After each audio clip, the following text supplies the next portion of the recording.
Hello everyone, welcome to Dell academics. तो जैसे कि आप लोगों को पता है कि हमारे चैनल पर एक सीरीज़ चल रही थी जिसमें हम एनसीईआरटी की जो आपकी क्लास 10th साइंस की जो एनसीईआरटी की टेक्स्ट बुक है उसमें जितने भी चैप्टर्स हैं उनकी जो भी इंपॉर्टेंट एक्टिविटीज़ हैं और जो इन टेक्स्ट क्वेश्चंस इंपॉर्टेंट हैं और जो एक्सरसाइज के क्वेश्चंस इंपॉर्टेंट हैं उसके बारे में हम डिस्कस कर रहे थे। तो आज की इस वीडियो में मैं आपके लिए लेकर आया हूँ क्लास 10 साइंस का chapter number 3 which is metals and non metals.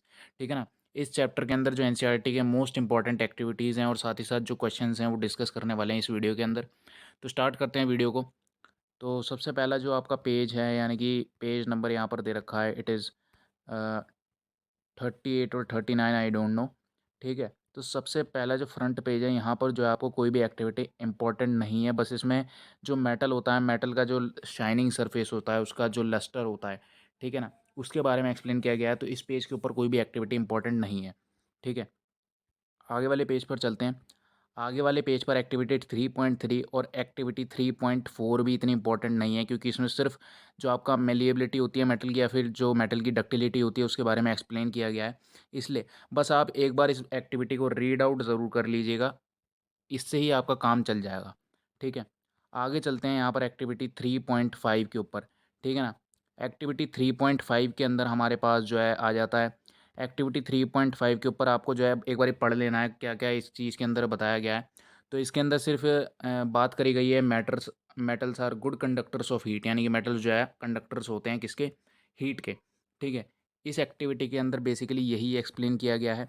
ठीक है। एक बार ही बस आपको रीड आउट कर लेना है, वैसे ये एक्टिविटी इतनी इंपॉर्टेंट नहीं है। ठीक है। आगे चलते हैं एक्टिविटी 3.6 पर। एक्टिविटी 3.6 में बताया गया है कि metals are good conductors of electricity, कि मेटल्स जो है गुड कंडक्टर्स होते हैं किसके, इलेक्ट्रिसिटी के। ठीक है। बस आपको क्या करना है कि इस एक्टिविटी को भी एक बार रीड आउट कर लेना है, ये कि why are electric wires coated with such substances, ये सारी चीज़ें जो है आपको रीड आउट कर लेनी है, उससे ही आपका काम बन जाएगा। ठीक है। एक्टिविटी 3.7 भी इतनी इंपॉर्टेंट नहीं रह जाती। बस इसके अंदर आपको जो है कुछ इंपॉर्टेंट जो चीज़ें जो पॉइंट्स दे रखे हैं यहाँ पर वो आपको एक बार लिस्ट आउट कर कर जो है देख लेने हैं। ठीक है। ये जितने भी पॉइंट्स दे रखे हैं यहाँ पर ये जो है आपके लिए इंपॉर्टेंट है और आपकी नॉलेज को एनहेंस करने के लिए बहुत ही ज़्यादा अच्छे हैं, और बीच में से भी एनसीईआरटी के कोई भी क्वेश्चन जो है आपका एग्जामिनेशन के अंदर बन सकता है, चाहे वो बोर्ड एग्जामिनेशन हो, चाहे आपका प्री बोर्ड एग्जामिनेशन हो या यूनिट टेस्ट हो। आगे चलते हैं एक्टिविटी 3.8 पर। ठीक है। इसमें ये बताया गया है कि बेसिकली कि जो मोस्टली नॉन मेटल्स होते हैं वो एसिडिक ऑक्साइड्स को प्रोड्यूस करते हैं जो कि वाटर में डिसॉल्व हो जाते हैं।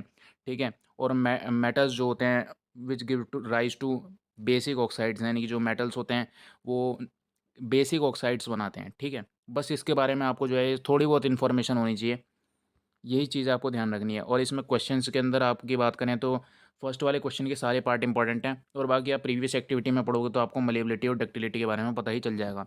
ठीक है। आगे बढ़ते हैं। आगे यहाँ पर आ जाती है activity 3.9, what happens when metals are burnt in air. ठीक है।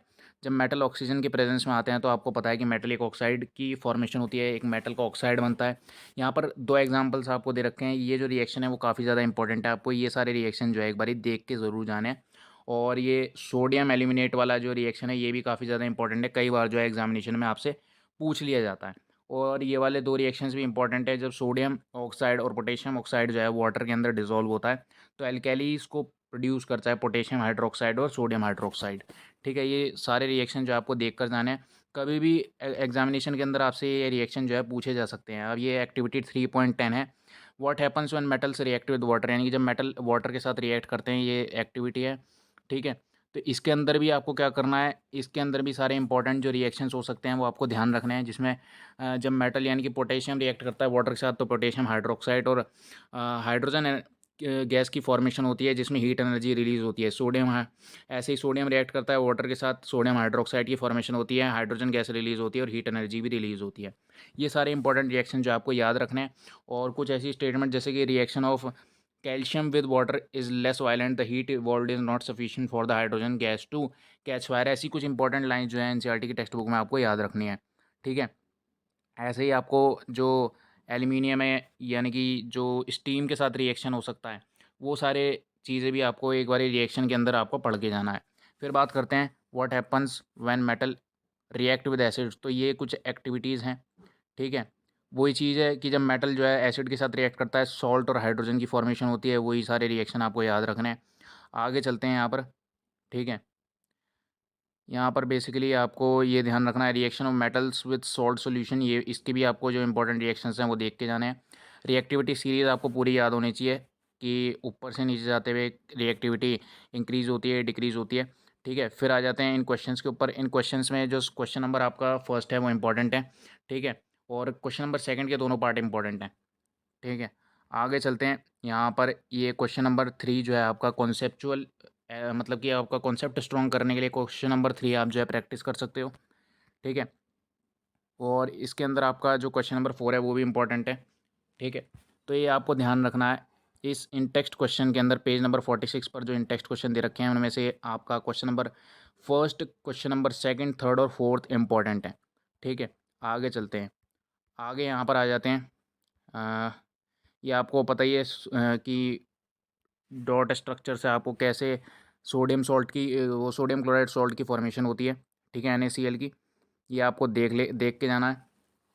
ठीक है, सोडियम क्लोराइड। ठीक है, आगे चलते हैं। आगे यहाँ पर यही चीज़ें आपको ये भी देख के जाना है, डॉट स्ट्रक्चर मैग्नीशियम क्लोराइड का। ठीक है, formation of ionic compounds, testing the conductivity of a salt solution, ये जो है एक्टिविटी इतनी इंपॉर्टेंट नहीं है, लेकिन आप जो है एक बार ये ज़रूर से रीड आउट कर लीजिएगा। ठीक है, अब यहाँ पर आ जाते हैं। ये सारे पॉइंट जो है आप देख लोगे कंडक्शन ऑफ इलेक्ट्रिसिटी वाले, और इन टेक्स्ट क्वेश्चंस में आपका क्वेश्चन नंबर फर्स्ट इंपॉर्टेंट है। ठीक है, और क्वेश्चन नंबर यहाँ पर आपका फर्स्ट पार्ट इंपॉर्टेंट है और सेकंड पार्ट बहुत ज़्यादा इंपॉर्टेंट है। ठीक है, और क्वेश्चन नंबर सेकंड भी इंपॉर्टेंट है कि जो आयनिक कंपाउंड्स होते हैं उनके हाई मेल्टिंग पॉइंट्स क्यों होते हैं। ठीक है, आगे चलते हैं। यहाँ पर पेज नंबर 50 के ऊपर ये तो आपका जो टेबल है ये आपको देख देख लेना है एक बार, बहुत ही इंपॉर्टेंट टेबल है। ठीक है, आगे चलते हैं। यहाँ पर पेज नंबर आपका आ जाता है 51। ठीक है, पेज नंबर 51 में आपको देख के जाना है extracting metals low in the activity series. ये आपका जो रिएक्शन है, चारों रिएक्शन जो है बहुत ज़्यादा इंपॉर्टेंट है। ये चारों रिएक्शन जो है आपको देख कर जाना है एग्जामिनेशन से पहले। ठीक है, जिसमें कैसे रिडक्शन होता है और कैल्सिनेशन और रोस्टिंग वाली जो प्रोसेस इन्वॉल्व हैं वो सारी आपको देख के जानी है इसके अंदर। रिएक्शन बहुत ज़्यादा इंपॉर्टेंट है, मैं कहूँगा रिएक्शन पे आप बहुत ज़्यादा फोकस करना। ठीक है, और बाकी यहाँ पर बात करते हैं, यहाँ पे जो थर्माइट प्रोसेस होती है ये वाली भी बहुत ज़्यादा इंपॉर्टेंट है आपके लिए। ठीक है, थर्माइट रिएक्शन जिसे बोलते हैं, जो कि रेलवे ट्रैक्स को ज्वाइन करने के लिए काम आती है। ठीक है, और ये आपका ये वाला डायग्राम बहुत ज़्यादा इंपॉर्टेंट है, इलेक्ट्रोलाइटिक रिफाइनिंग वाला। ठीक है, इसकी जो प्रोसेस है वो आपको पूरी लर्न होनी चाहिए। ठीक है, इसमें को जो क्वेश्चन है आपका इन टेक्स्ट क्वेश्चन जो है, क्वेश्चन नंबर आपका ये तो फर्स्ट पार्ट तो आप देख ही सकते हो, थोड़ा सा थ्योरेटिकल पार्ट है। ठीक है, और बाकी इसके अंदर name two metals which are found in the free state, second वाला क्वेश्चन इंपॉर्टेंट है। ठीक है, आगे चलते हैं। यहाँ पर कोरोजन, यहाँ पर 3.14 एक्टिविटी जो है, ये 3.14 एक्टिविटी जो है वो पढ़ने के लिए आप जो है इसे एक बार पढ़ ज़रूर लीजिएगा। ठीक है, क्योंकि कई बार जो है प्री बोर्ड एग्जामिनेशन में ऐसा देखा गया है, ये एक्टिविटी जो है आपसे पूछ ली जाती है। ठीक है, आगे चलते हैं। यहाँ पर पेज नंबर 55 के ऊपर, पेज नंबर 55 पे इन टेक्स्ट क्वेश्चंस के अंदर आपका क्वेश्चन नंबर जो है फर्स्ट इंपॉर्टेंट है और क्वेश्चन नंबर आपका जो है थर्ड इंपॉर्टेंट है, वाटर एलॉयज़। ठीक है, आगे चलते हैं। एक्सरसाइज के क्वेश्चंस पे आपका क्वेश्चन नंबर यहाँ पर फर्स्ट इंपॉर्टेंट है। ठीक है, क्वेश्चन नंबर आपका सेकंड इंपॉर्टेंट है। ठीक है, an element react, question number आपका थर्ड इंपॉर्टेंट है, फोर्थ इंपॉर्टेंट है। ठीक है, और क्वेश्चन नंबर सिक्स आपका इंपॉर्टेंट है। ठीक है, आगे चलते हैं। यहाँ पर आ जाते हैं। यहाँ पर क्वेश्चन नंबर आपका 8 इंपॉर्टेंट है, इलेक्ट्रोलाइटिक रिफाइनिंग वाला। क्वेश्चन नंबर 9 इंपॉर्टेंट है। ठीक है, और क्वेश्चन नंबर 12 इंपॉर्टेंट है आपका, सारे पार्ट इंपॉर्टेंट है क्वेश्चन नंबर 12 के। ठीक है, और क्वेश्चन नंबर 13 इंपॉर्टेंट है। ठीक है, क्वेश्चन नंबर 15 जो आप देख के जा सकते हो, थोड़ा सा कॉन्सेप्ट क्लियर करने के लिए आपके लिए अच्छा क्वेश्चन है। और बाकी क्वेश्चन नंबर 16 जो है वो बहुत ज़्यादा इंपॉर्टेंट है, कई बार जो है एग्जामिनेशन के अंदर क्वेश्चन नंबर 16 जो है वो पूछा जा चुका है।